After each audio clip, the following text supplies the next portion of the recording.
माजलगावपाशी बरेच काही गावं आहेत, माजलगावपाशी. आणि त्या माजलगावच्या परिसरामध्ये त्या काळामध्ये, निजामशाहीच्या काळामध्ये बरीच पशु हत्या व्हायची. बकरे कापायचे, नवे नवे गाईला सुद्धा कापित होते, गो हत्या व्हायची. पण राष्ट्रसंत भगवान बाबांना ही गोष्ट कानावरती आली. आणि बाबांच्या कानावरती ही गोष्ट आल्याच्या नंतर बाबांनी त्या परिसरामध्ये सांगितलं. जेवढे वारकरी संप्रदायामध्ये निष्ठावंत गाव होते ना, त्या गावातील प्रत्येक व्यक्तीला सांगितलं की आपल्याला ही गो हत्या होणं ही काळाची गरज नाही बरं का. कारण गो माता ही सर्वांची पालन पोषण करणारी आहे. लहानांपासून मोठ्यांना दूध देणारी गाय आहे. नवे नव्हे तर गायीच्या शरीरामध्ये 33 कोटी देवांचं वास्तव्य असतं.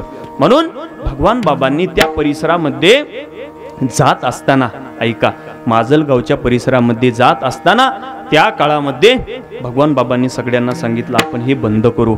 बंद करू म्हटल्याच्या नंतर एक दिवस असा आला होता, त्या ठिकाणी एक पीर होता आणि त्या पीराला प्रत्येक ईद असेल, जेवढा कोणते सण असतील, त्या ठिकाणी गायीची कत्तल व्हायची. गायी पुढे त्या गायीला त्या ठिकाणी कत्तल करायचे. भगवान बाबांना ही गोष्ट कळाली आणि बाबांना ही गोष्ट कळाल्याच्या नंतर बाबांनी काय केलं, सर्व परिसरांना सांगितलं. पण त्या काळामध्ये काही घराणेशाही होते. त्या घराणेशाहीमध्ये काही नियम मोडले जात नसायचे. निजामशाही असल्यामुळे त्या ठिकाणी बाबांचं काय चलल नाही चलल असं सगळ्यांना कळत होतं.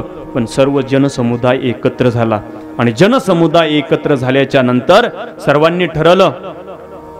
अडबंग नावाचे एक बाबा होते, त्यांच्या समाधीपाशीच त्या ठिकाणी पीर होता आणि त्या पीरावरती ती गोहत्या कत्तल केली जायचं, गोहत्या. आणि तिथे एक नाथ महाराजांची समाधी होती, दोन्हीचं अंतर जवळच होता. मग यांनी ठरवलं हे जर आपल्याला बंद करायचं असेल तर काहीतरी आपल्याला नियोजन करावं लागेल. त्यावेळेस बाबांच्या सोबतच्या मंडळींनी सांगितलं एक काम करावं लागेल आपल्याला. काही नाही, नाथ महाराजांच्या समाधीला चिटकूनच त्या ठिकाणी एक पीराची समाधी आहे आणि तिथे आपण काय करू, कीर्तन करू असं म्हटल्याच्या नंतर ही गोष्ट परिसरात कळाली. परिसरात कळाल्याच्या नंतर मध्यभागी ते गाव होतं, कारण त्या ठिकाणाहून बऱ्याच परिसरामध्ये चिंचवड वगैरे असे बरेच गावं आहेत. त्या परिसरामध्ये सगळे लोक तिथूनच जायचे, मुख्य रस्ता असल्यामुळे. आणि बाबांनी ठरवलं कीर्तन करायचं. ज्या दिवशी कत्तल होणार आहे ना त्याच दिवशी ठरवलं आणि ठरवल्याच्या नंतर बाबांनी कीर्तन सुरू केलं. आणि कीर्तन चालू झाल्याच्या नंतर सर्व निजामशाहीचे सर्व त्या ठिकाणी कत्तल करणारे सर्व एकत्र झाले आणि त्यांना लक्षात आलं भगवान बाबांनी पण केलेलं आहे की गायीला आपण मारू द्यायचं नाही. पण नियम आहे, त्यांचा नियम होता त्या दिवशी जोपर्यंत गायीची कत्तल होणार नाही तोपर्यंत आमचा देव प्रसन्न होणार नाही, अशी त्या लोकांची भावना होती. पण भगवान बाबा ठामपणे कीर्तन चालू होतं आणि चालू कीर्तनामध्ये सर्वांनी वेढा घातला. वेढा घातल्याच्या नंतर सर्व एकत्रित जमले. सर्व बाजूला असलेले सर्व वारकरी संप्रदायातील ज्येष्ठ निष्ठावंत बाबांवरती ज्यांची ज्यांची श्रद्धा होती ना, सर्व मंडळी एकत्र आली. आणि मंडळी एकत्र आल्याच्या नंतर प्रत्येकाच्या हातामध्ये कुणाच्या काहीतरी कत्लीचे हत्यार राहायचे, कारण गोहत्या करायची होती ना. पण बाबांना हे मोडून काढायचं होतं. बाबांनी काय केलं, कीर्तन चालू ठेवलं आणि चालू कीर्तनामध्ये त्यांनी पिरापशी गाय नेली. गायीला सजवलं, गायीच्या अंगावरती जीर्ण वस्त्र टाकले, गायीला सजवून त्या मंदिरासमोर त्या पिरासमोर आणलं. आणि अंता क्षणी त्या गायीची आणि भगवान बाबांची दृष्टी एक झाली आणि त्या गायीच्या डोळ्यातून अश्रुधारा वाहत होत्या. हो, अश्रुधारा. त्यावेळेस बाबांना कळालं. बाबा म्हटले आपल्या डोळ्यासमोर जर एखाद्या पशु पक्ष्याची जर हत्या होत असेल तर आपल्या जीवन जगण्याला अर्थ काय आहे. त्यावेळेस बाबांनी सांगितलं ही हत्या होऊ देणार नाही, कारण बाबा ठरून आले होते आणि सगळे पाहत होते. सगळे पाहत असताना सुद्धा त्यांची हिम्मत बाबांकडे जायची नव्हती, कारण बाबा ऐश्वर्य संपन्नही होते. बाबा शरीराने सुद्धा ऐश्वर्य संपन्न होते. बाबांचं शरीर इतकं दुष्टपुष्ट होतं, त्यांच्याकडे जर पुन्हा पाहिलं ना तर लोक थरथर कापायचे. आणि एवढा दरारा असताना सुद्धा त्या निजामशाहीचे काही कत्तलखान्यातले लोक आले आणि त्यांनी ठरवलं आता गायीला धरायचं. त्यांनी गायीला धरण्याच्या अगोदर बाबांनी गायीच्या अंगावरती आपलं अंग टाकलं आणि आलिंगन दिलं.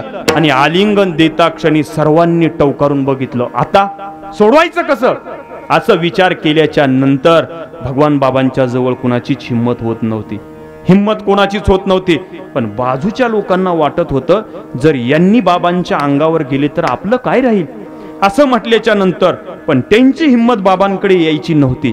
आणि पाहता पाहता बाबांनी त्या गाईला कवटाळून घेतलं, कवटाळून घेतलं बरं का. एक सांगतो, मी परवा दिवशी 2-3 दिवस झाले, 4-5 दिवस झाले, लातूरला निळकंठेश्वर गोशाळा आहे. लातूरला निळकंठेश्वर महाराज, निळकंठेश्वर गोशाळा आहे. तिथं गोशाळा ओपन करताना आम्ही होतो, पाचपूर बाबा, चैतन्य महाराज, अनिल महाराज पाटील, आम्ही ती गोशाळा उभा केली. आणि त्या गोशाळेमध्ये सुरुवातीला 6 गायी होत्या, 6, आता 250 गायी आहेत. किती? 250. आणि त्या दिवशी त्या तिथल्या महाराजांना पत्ता लागला, अहमदपूरला एक आयसर गाडी, ज्या आयसर गाडीमध्ये मला सांगा, एका आयसर गाडीमध्ये कमीत कमी चांगले मोठे बैल किती बसू शकतील? उग सांगा की एका आयसर गाडीमध्ये कमीत कमी किती बसू शकतील जनावर? 5-6 बसतील ना. कमीत कमी 18 बैल बसवले होते, 18 बैल. आणि 18 बैल त्यांनी अशी लटकवलेले होते, कोणाचं शिंग मोडलेलं, कोणाचं शिंग कोणाच्या डोळ्यात घुसलेलं, अशी 18 बैलांना साखळीनं बांधून पाठीमागून पॅक केलेलं. पण काही खबरी असतात, त्यांनी सांगितलं की अहमदपूरला अशी गाडी आलेली आहे, ती कत्तलखान्यात जात आहे. त्यांनी ती अहमदपूरला गाडी पकडली. आणि माझा योग गातेगावला कीर्तनाला जात असताना मी सहज फोन केला त्या रुटून जाताना निलकंठ महाराजांना, महाराज चला कीर्तनाला जाऊ. त्यांनी म्हटले, महाराज आत्ताच आम्ही 18 बैल पकडून आणलेत, तुम्ही 2 मिनिट आलात तर बरं होईल, मी बी येतो म्हटले. सहज त्या गोशाळेवर गेलोत आम्ही, माझ्या मोबाईलमध्ये फोटो आहेत. मी बघितलं हो, प्रत्यक्ष माझ्या अंगावरती क्षारे येत होते, मला असं डोळ्यातून पाणी येत होतं. एका बैलाच्या पोटावरती 10 कातड्या निघालेले होते.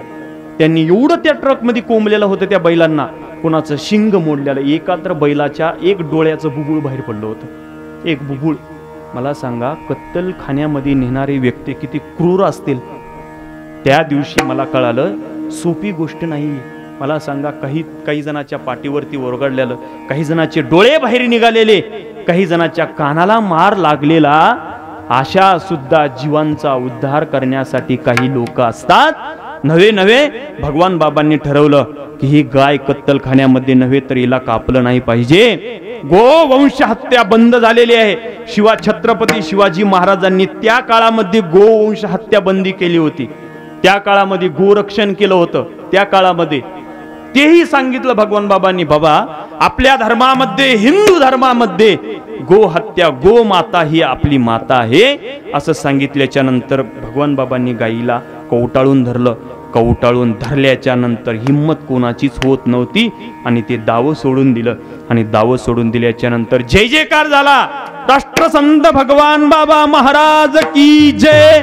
कारण गायीला सोडवलं आणि सोडवल्याच्या नंतर गायीला धरलं आणि त्या कीर्तनाच्या बाहेर आणलं. आणि बाहेर आणल्याच्या नंतर मग भगवान बाबा म्हणले, जर या पट्ट्याच्या सोबत कुणाची जर हिम्मत असेल गायीला हात लावायची तर त्यांनी समोर यावं. एवढं म्हणता क्षणी जेवढे कत्तलखान्यातले लोक होते ना, त्या पीरासमोर गायीची कत्तल करणार होते ना, ते समोर आले आणि त्यांनी त्या दिवशी हात जोडले आणि सांगितलं, आता इथून पुढे आम्ही कधीच गायीची कत्तल करणार नाहीत. हे संत जीवनाचं विशेषत्व आहे. विठ्ठल विठ्ठल विठ्ठल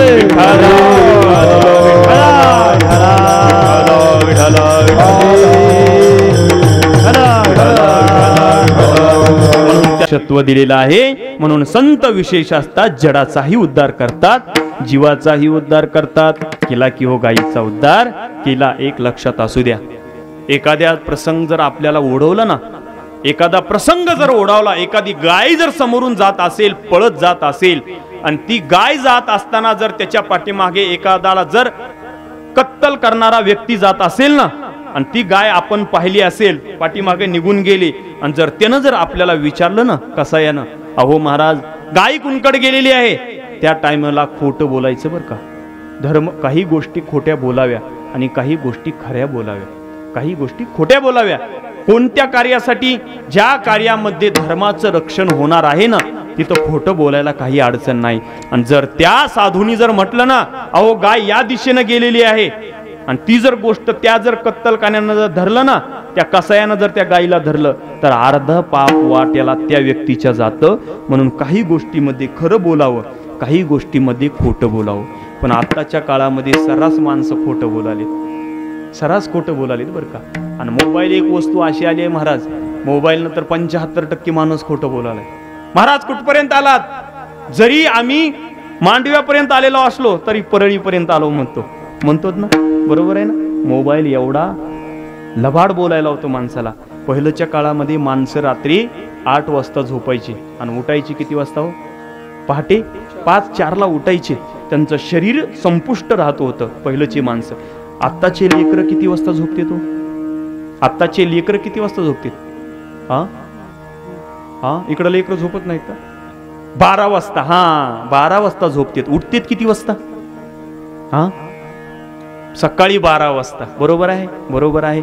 जरी तुम्ही झोप म्हणलात ना, वरून पांघरून घेते तर मधून मोबाईल बघत येत.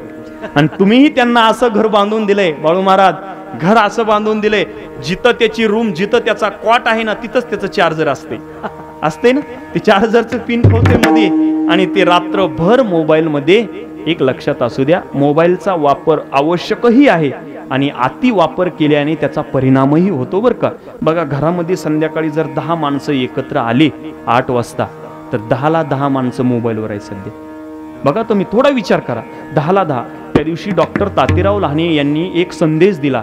एका व्यक्तीने जर सतत 10 तास जर मोबाईल डोळ्याने पाहिला तर त्याच्या व्यक्तीच्या डोळ्याला कॅन्सर होतो, डोळ्याचा कॅन्सर होतो. एखाद्या व्यक्तीने सतत 10 तास जर मोबाईल पाहिला ना, विचार करा. म्हणून जीवन जगत असताना संत महात्म्यांना विशेषत्व का दिलं? कारण संत महात्मे विश्वाला माझं समजतात. नवे नवे संत महात्मे जनाचा जडाचा उद्धार करतात. म्हणून संत महात्म्यांना विशेषत्व दिलं. आणि ते विशेष संत महात्मे आमच्या सहवासात जर आले ना, तर आमच्या जीवनामध्ये काय बदल होतो, आमच्या जीवनामध्ये काय मूर्तिमंत स्वरूप प्राप्त होतं. महाराज पहिल्या संगेयाचा वास सर्व काळ, संत संगेयाचा वास सर्व काळ,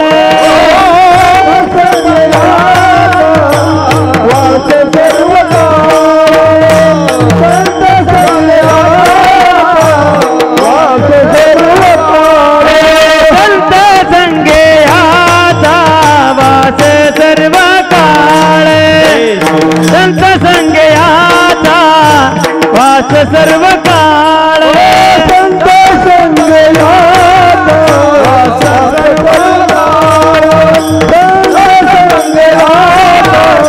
वास सर्व काळ, संचल सकळा मूर्तिमंत, संचल सकळा मूर्तिमंत, संचल सकळा मूर्तिमंत, संचल सकळा मूर्तिमंत, संचल सकळा मूर्तिमंत, संचल सकळा मूर्तिमंत, संचल सकळा मूर्तिमंत, संचल सकळा मूर्तिमंत, आलोनिया काळ अवघा बाहेरी, आलोनिया काळ अवघा बाहेरी, आलोनिया काळ अवघा बाहेरी,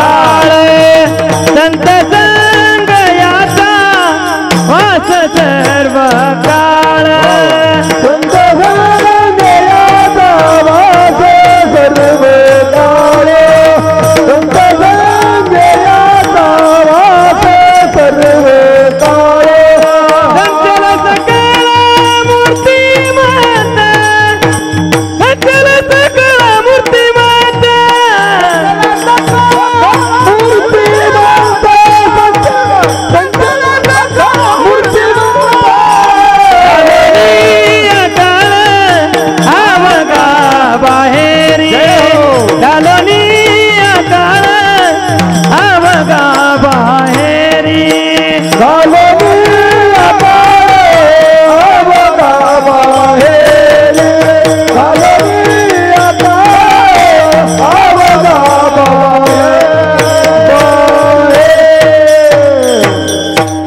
वा वा. संत संगी याचा वास सर्व काळ, संचला सकळ मूर्तिमंत.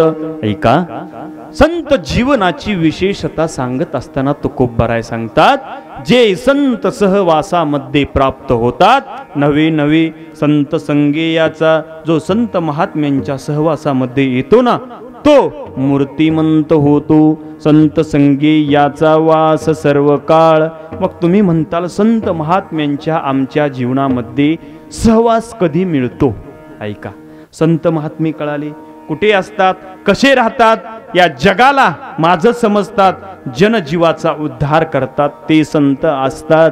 ठीक आहे महाराज, पण या जगामध्ये असे बरेच लोक आहेत हो, संतांचा आव दाखवतात, पण संतच असतील असं नाही. कारण संत महात्म्यांचा विचार जर पाहिला ना, श्री संत मोतीराम महाराजांचा तुम्ही विचार बघा. एकदा आमच्या गावामध्ये श्री संत मोतीराम महाराजांनी सप्ताहाची सुरुवात केली आणि सप्ताहाची सुरुवात केल्याच्या नंतर मोतीराम महाराज हे निस्वार्थी होते, काहीच घेत नव्हते. स्वतःचा स्वयंपाक स्वतः तयार करायचे आणि स्वतःचा स्वयंपाक स्वतः तयार करत असताना, ऐका थोडं लक्ष द्या, कीर्तन झालं आणि दररोज विहिरीवरती स्नानाला जायचे. विहिरीवरती स्नानाला गेल्याच्या नंतर स्वतः पौर्याने त्या विहिरीतलं पाणी काढून अंगावरती घ्यायचे, कुणाचा स्पर्श सुद्धा करून घेत नव्हते. एकदा आमच्या इथल्या पाटलांनी काय केलं, महाराज पैसे घेत नाहीत म्हणून महाराज बंडी घालायची, बंडी. आणि बंडी घालत असताना महाराजांनी स्नान करण्यासाठी गेले, बंडी साईडला ठेवली. महाराज पैसे घेत नाहीत म्हणून महाराजांच्या खिशामध्ये 10 रुपयाची नोट टाकली. नोट टाकली. महाराजांनी स्नान करून बंडी पशी आले आणि बंडी अंगात घालत असताना महाराजांनी बंडी बघितली आणि बंडी बघितल्याच्या नंतर महाराज म्हटले, माझ्या बंडीत तर पैसे नव्हते, कुठून आले हो पैसे? महाराजांनी दोष कोणालाच दिला नाही. महाराजांनी सांगितलं, हे बंडी, तुला चोरीची सवय लागली ग, तुला चोरीची सवय लागली म्हणून महाराजांनी त्या बंडीला काडी लावली आणि जाळून टाकलं. व यांना संत महात्मे म्हणतात, विठ्ठल विठ्ठल विठ्ठल विठ्ठल विठ्ठल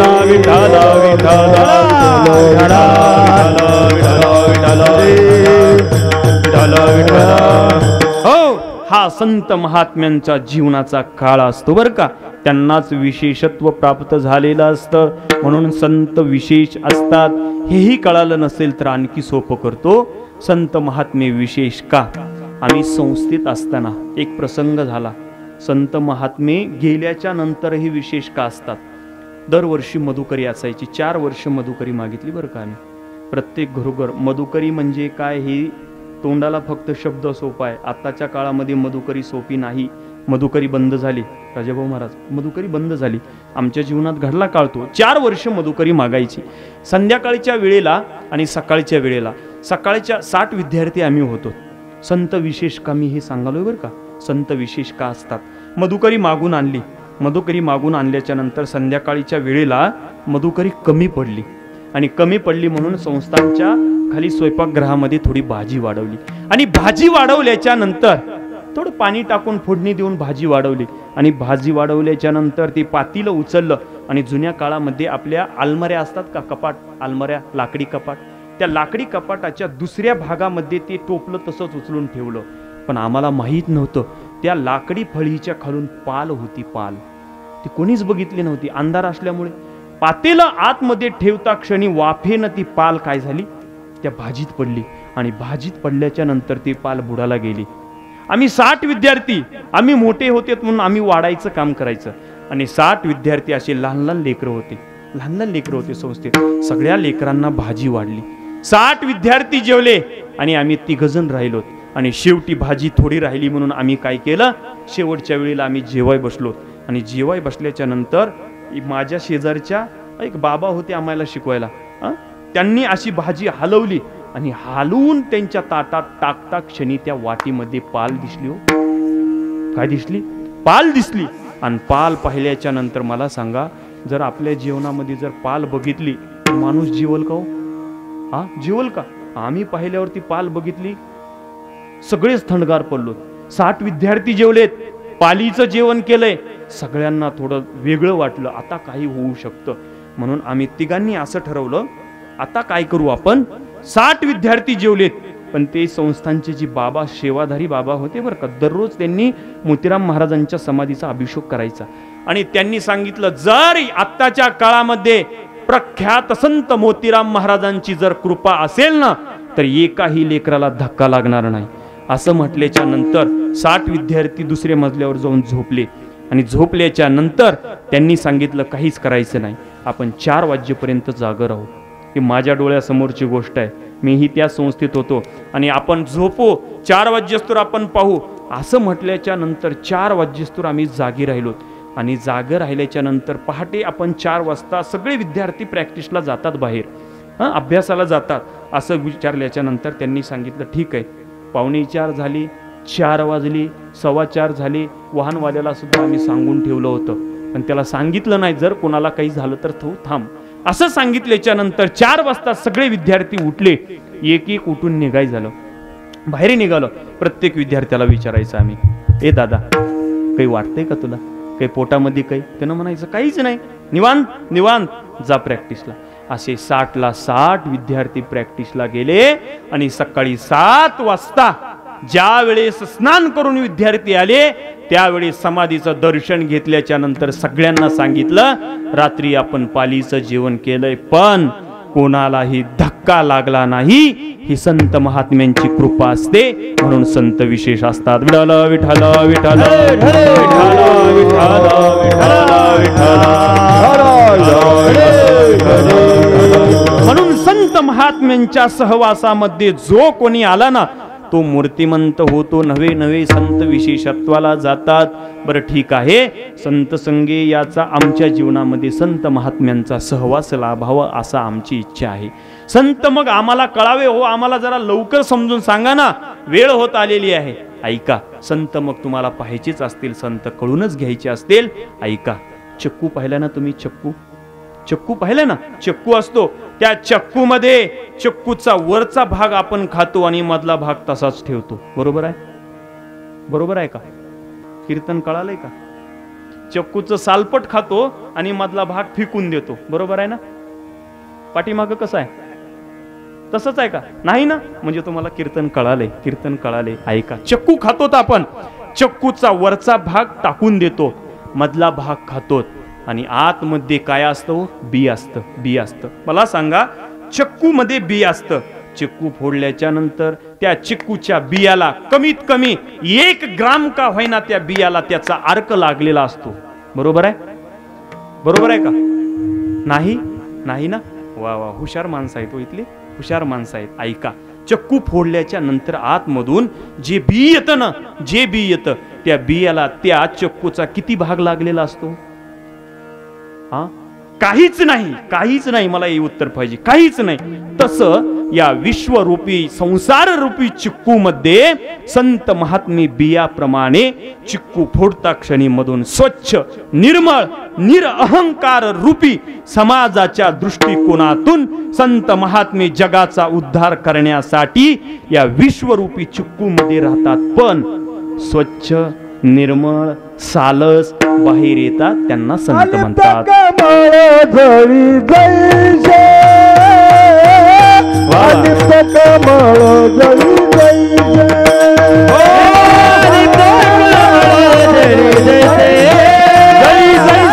आलिप्त कमळ, जय जैसे देवाधिकारी संसार सकाळ आलिप्त कमळ, जय जैसे आलिप्त कमळ, जय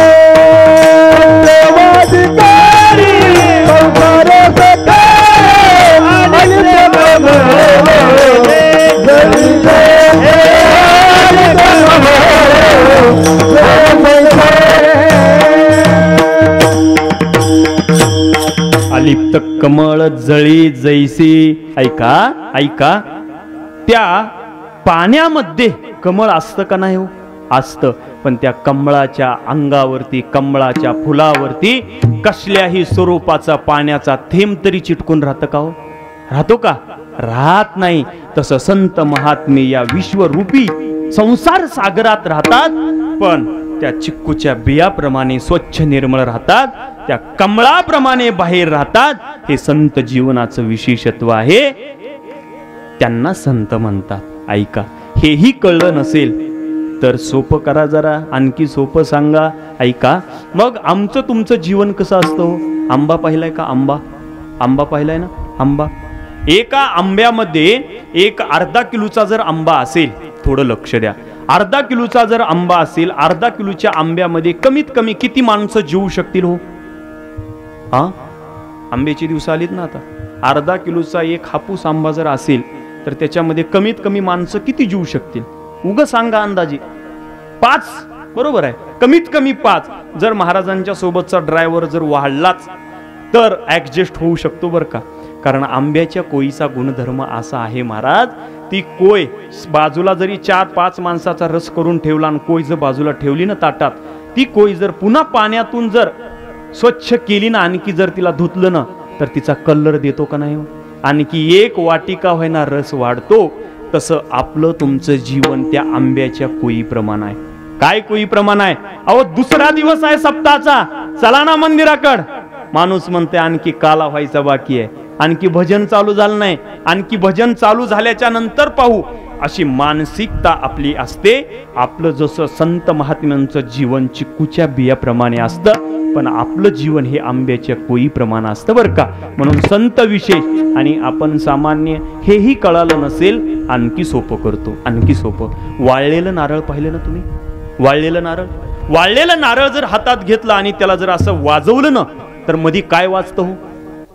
खोबळा वाजतो. आणि ते नारळ फोडता क्षणी आतमधून ते नारळ खोबळ्या सगट काय येतं? बाहेर येतं. तसं संत महात्मे या विश्वरूपी नारळामध्ये राहतात, पण त्या कवटीला त्यांनी सोडून दिलेलं असतं. त्या कवटीला कसल्याही प्रकारचा आपल्या अंगाचा स्पर्श न होऊ देता अलगत खोबळ्याप्रमाणे कवटीतून बाहेर येतात. त्यांना संत महात्मे म्हणतात. आणि आमचं तुमचं जीवन हे ओल्या नारळाप्रमाणे असतं. ओलं नारळ कसं असतं? ओलं नारळ जर फोडलं तर आतमधून खोबळा बाहेर येतो. ओलं नारळ फोडल्या आतमधून खोबळा बाहेर येतो, बरोबर आहे का? हा, नाही. ऐका, ते नारळ फोडल्याच्या नंतर त्याला कशानं काढावं लागतं? हा, टेस्टरनं काढावं लागतं. टेस्टरचाही उपयोग नाही झाला तर उलटणं. हा, सर्वात सोपं उलटणं. याचा अर्थ असा आहे, उलटणं म्हणजे ज्या भाकरीला सतत ते खाली वरी करण्याचं काम करतं, उलटण्याचं नावच त्याचं तसं पडलेलं आहे, उलटणं. उलटा पालट करण्याचं काम उलटण्याचं असतं. आणि त्या उलटण्याच्या द्वारा आपण काय करतो? नारळ काढतो. आणि उलटण्याने सुद्धा कधी काही नारळ निघत नाही, तर चिटकून बसते. तर तशीच मग ते चिटकून बसलेल्या नारळाचा तुकडा मग आमच्या लेकराकडे येतो. आणि लेकराकडे आला की लेकर त्याला काय करते? दातानं वरबडून काढते. तरीही ते चिटकलेलं नारळ निघतं का हो? निघत नाही. तसं आमचं तुमचं जीवन ओल्या नारळाप्रमाणे आहे. आणि संत महात्म्यांचं जीवन हे वाळलेल्या नारळात राहतात, पण त्या कवटीला त्यांनी सोडून दिलेलं असतं. आम्ही फक्त कवटीला धरून राहिलेलो असतो. विठ्ठल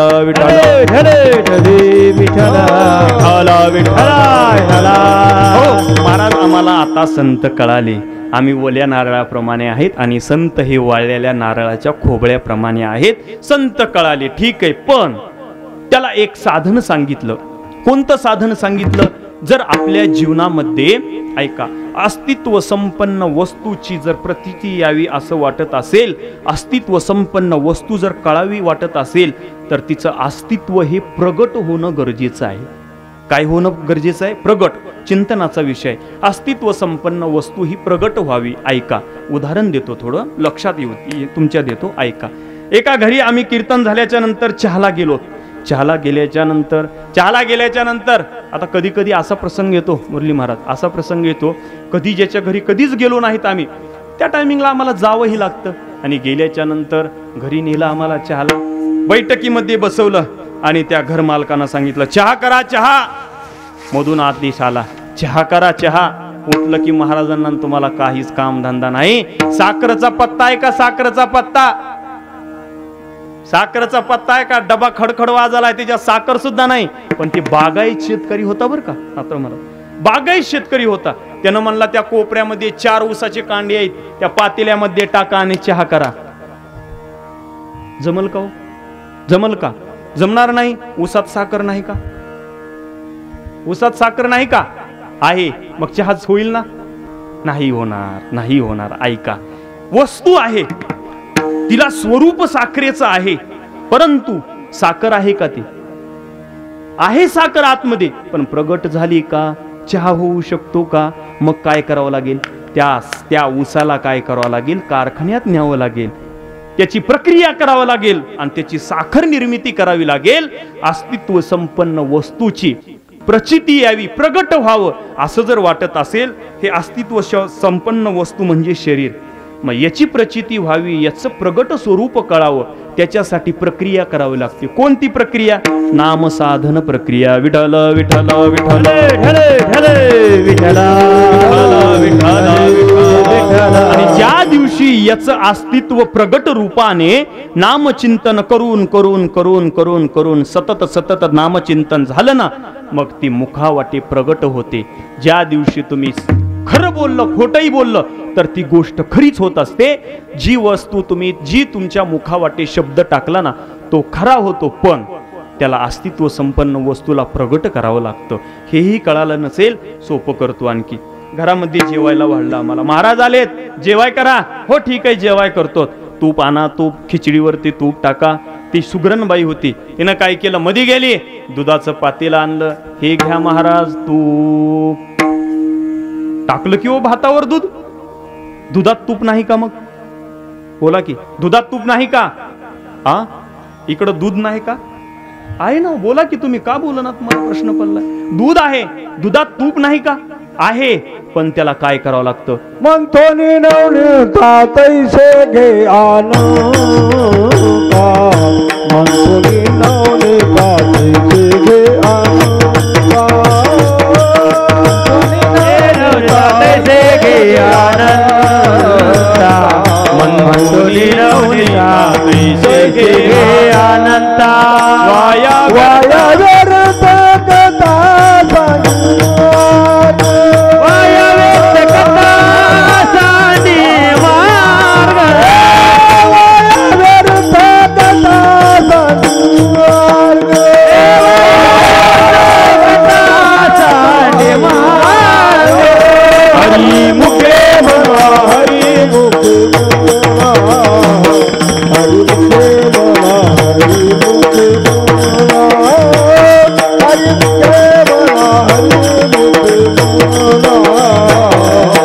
हरि मुखे मना, हरि मुखे मना, हरि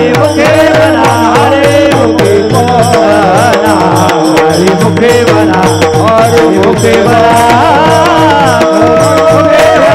हरि मुखे मना, हरि मुखे मना, हरि मुखे मना. म्हणतो नवनीता तैशी घे अनंता, वाया व्यर्थ कथा सांडी मार्ग. ज्याप्रमाणे आपल्याला त्या दुधाला विरजन घालावं लागतं, विरजन घालून दही तयार करावं लागतं, आणि दही तयार करून त्याचं मिश्रण करून आपल्याला त्याचं प्रक्रिया करावं लागते.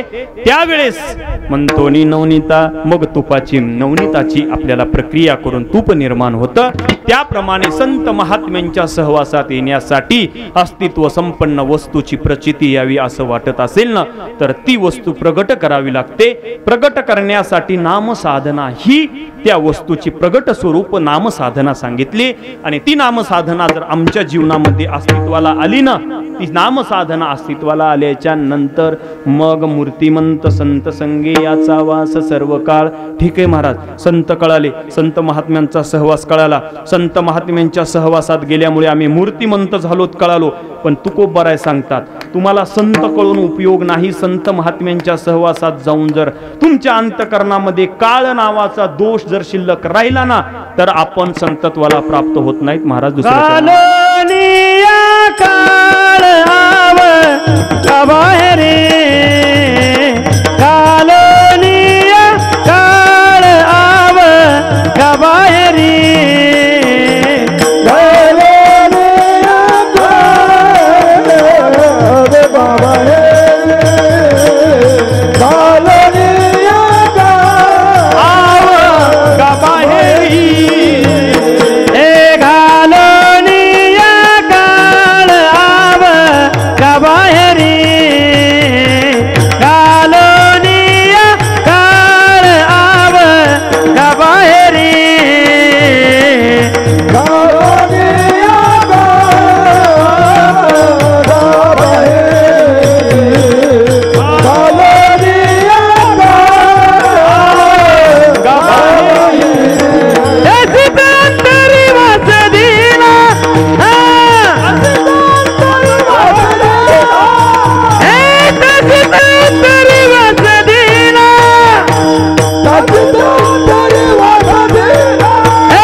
घालोनिया काळ अवघा बाहेरी त्यासीच अंतरी वास दिला. आता इथं काळ या शब्दाचा अर्थ तुकोबरायांनी काय केला? काळ या शब्दाचा अर्थ वेळ असा नव्हे. काळ या शब्दाचा अर्थ भूतकाळ भविष्यकाळ वर्तमान काळ असा नव्हे. तुकोबराय सांगतात संत जीवनाची आमच्या सहवासामध्ये सतत प्राप्ती व्हावी असं वाटत असेल अंतकरण रूपी या शरीरामध्ये जो काळ म्हणजे दोष, काळ म्हणजे अहंकार, काळ म्हणजे विकार, आमच्या अंतकरणातला विकार नष्ट झाला त्यासीच अंतरी वास दिला. या हृदयामधला काळ बाहेर काढायचा असेल तर अंतकरणामधला दोष निर्मळ करावा लागेल, दोष काढावा लागेल.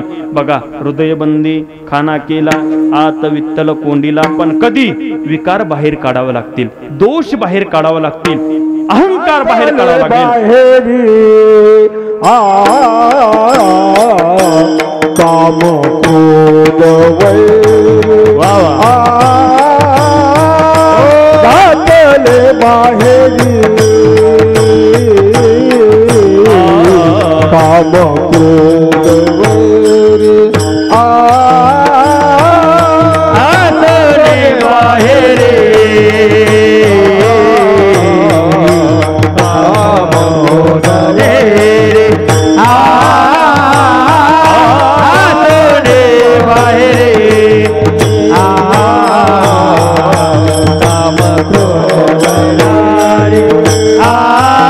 काम क्रोध वैर काम क्रोध वैरी घातले बाहेरी काम क्रोध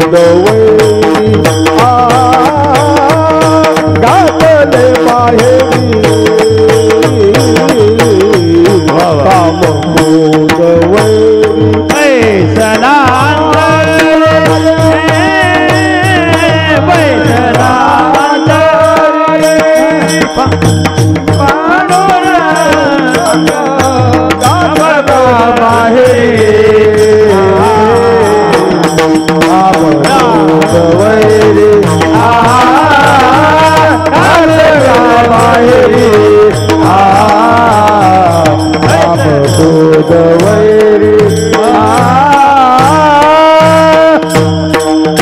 क्रोध लोभ घातिली बाहेरी बैसला अंतरी पांडुरंग.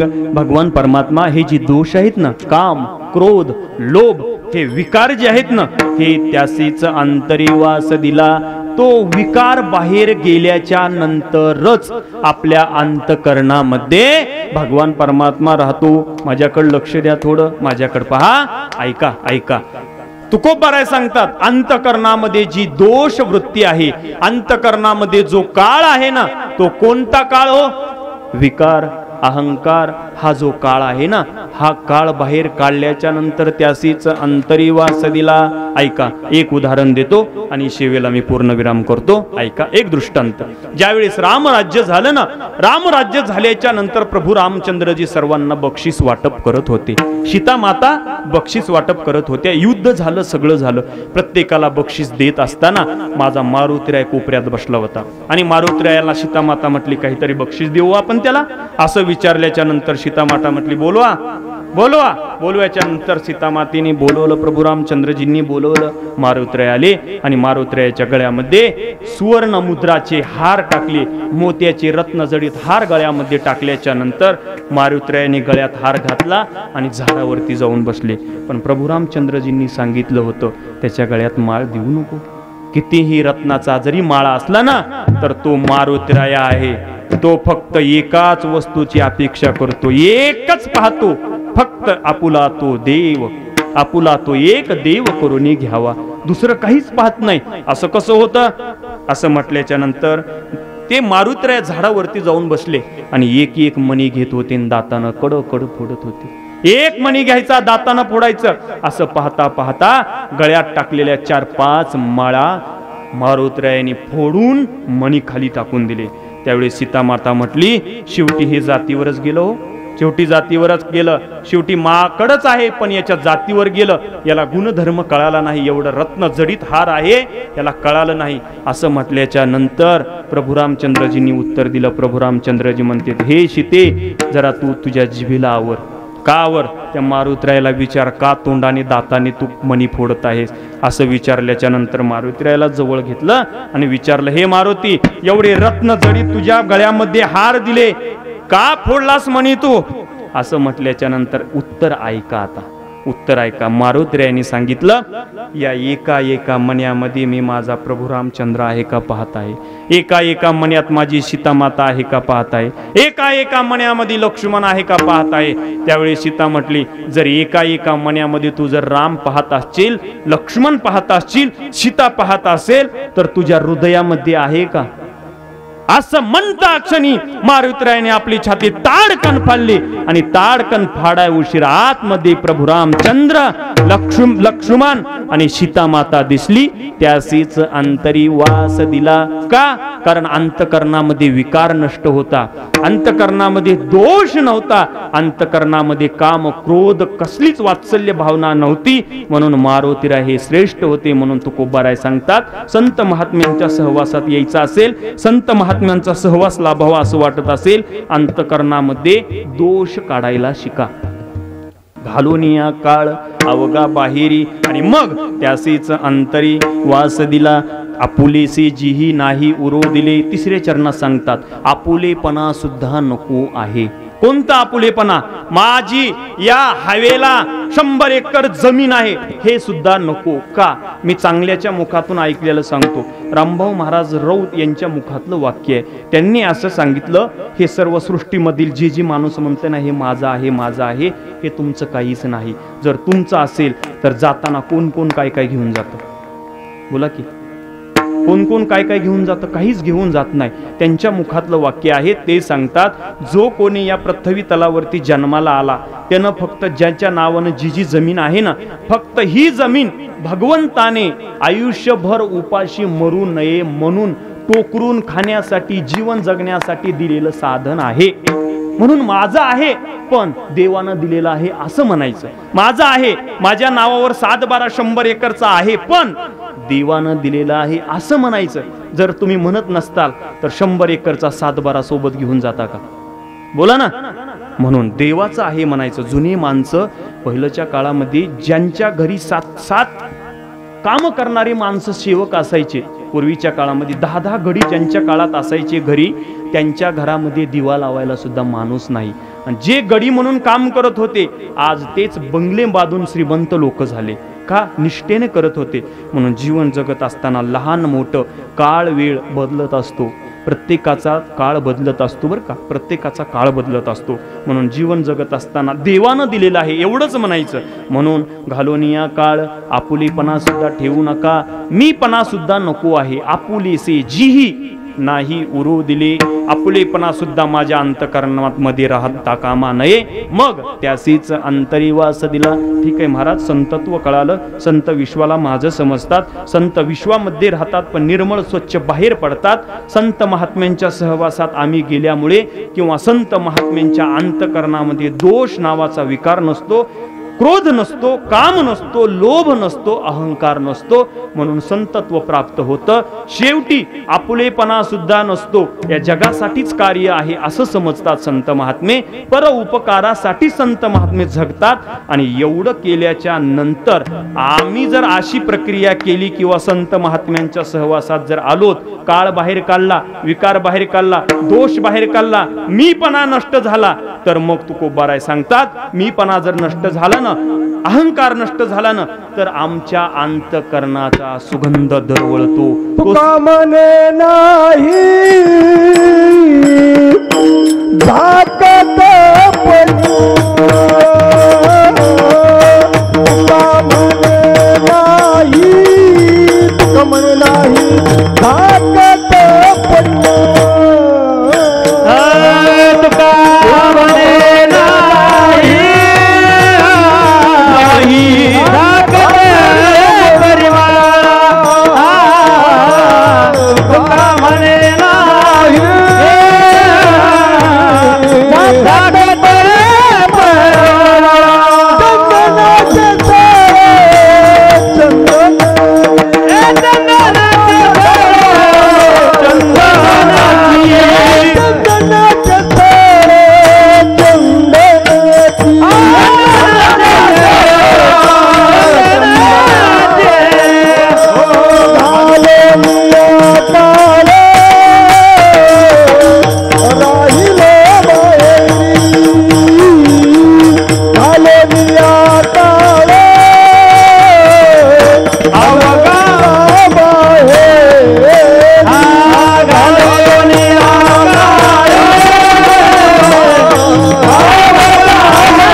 म्हणे नाही झाकत परिमळ, चंदनाचे स्थळ चंदनती.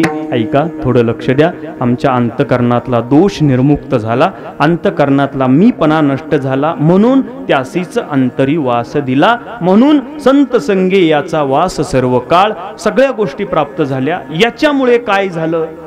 चंदनाची स्थळ चंदनाची, चंदनाच्या सहवासामध्ये जो कोणी येतो ना, शेवटी तुकोबारायांनी दृष्टांत दिला.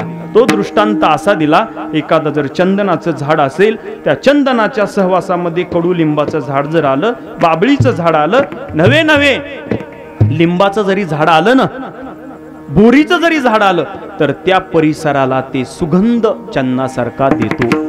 तुम्ही बाबळीच्या झाडाखाली जरी बसले तरी चंदनाचा सहवास लाभल्यामुळे त्या झाडाला सुगंध येतो. तसं संत महात्म्यांच्या सहवासात गेल्यामुळे, निर्मुक्त झाल्यामुळे, अहंकार नष्ट झाल्यामुळे, दोष निवृत्त झाल्यामुळे, काम क्रोध विकार नष्ट झाल्यामुळे मग आमच्या सुद्धा शरीराचा सुगंध संतांच्या जीवनाप्रमाणे दरवळतो. म्हणून घालोनिया काळ अवगा बाहेरी, तुका म्हणे नाही झाकत परिमळ, चंदनाची स्थळ चंदनची, घालोनिया काळ अवगा बाहेरी, त्यासीच अंतरी वास दिला. विठोबार कुमाये ढोबार कुमाये, ढोबार कुमाये, ढोबार कुमाये, ढोबार कुमाये, ज्ञानेश्वर माऊली जय जय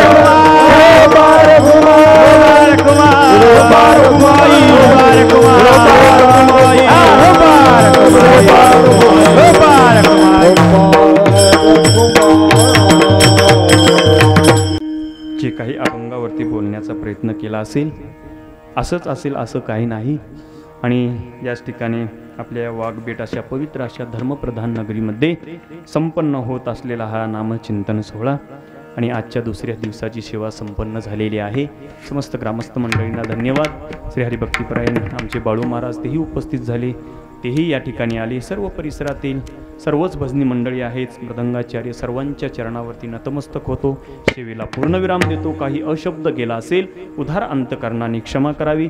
जे काही आपल्यासमोर मांडण्याचा प्रयत्न केला असेल सद्गुरू श्री देगलूरकर महाराजांच्या मुखातील याच ठिकाणी मी आपल्यासमोर मोतीराम महाराजांच्या कृपा आशीर्वादाने भक्तवत्सल मारुती यांच्या चरणावरती सेवा समर्पित करतो. सेवेला पूर्णविराम. ज्ञानेश्वर माऊली, हा माऊली ज्ञानेश्वर माऊली, माऊली ज्ञानेश्वर माऊली, माऊली ज्ञानेश्वर माऊली, ज्ञानेश्वर माऊली.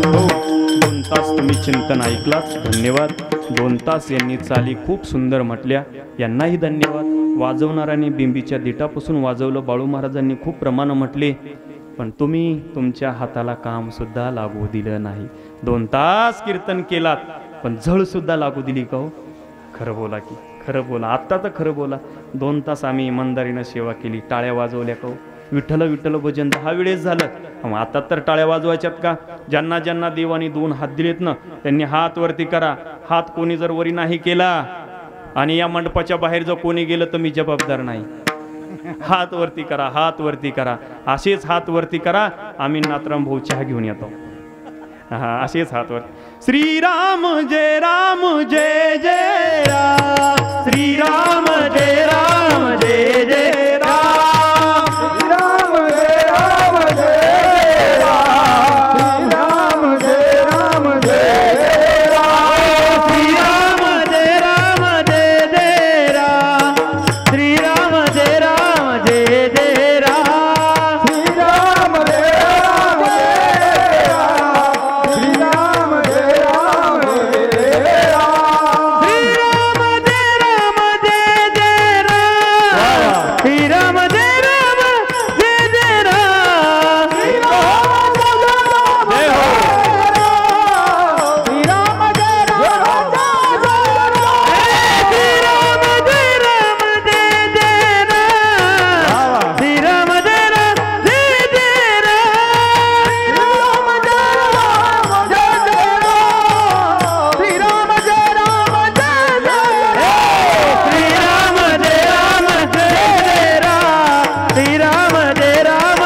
जय जय राम,